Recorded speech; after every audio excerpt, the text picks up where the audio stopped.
Hi everyone, in this video we're going to talk about how to turn off shuffle on Spotify. But first, before we can do that, let's go to your app store and make sure your Spotify is up to date.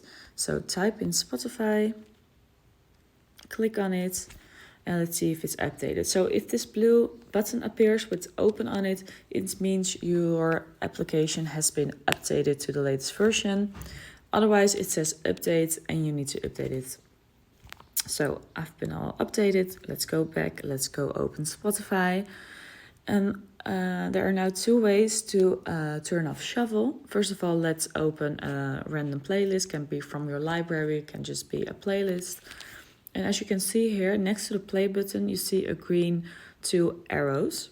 And these arrows mean shuffle.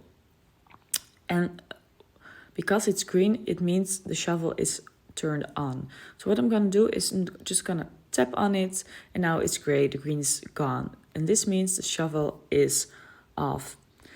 But something else I can do, if it doesn't work, I just can go and open a random song or just go to the song I've opened from Beyoncé. And as you can see, next to this play button is again a shuffle button and it is green. So it means it's turned on. So let's click it to turn it off and it means shuffle is off. If this doesn't help, which I found really strange because these are two really good ways, you need to contact your Spotify contacts and a help department. So I hope this helps, and if you have any questions, please let me know. Thank you.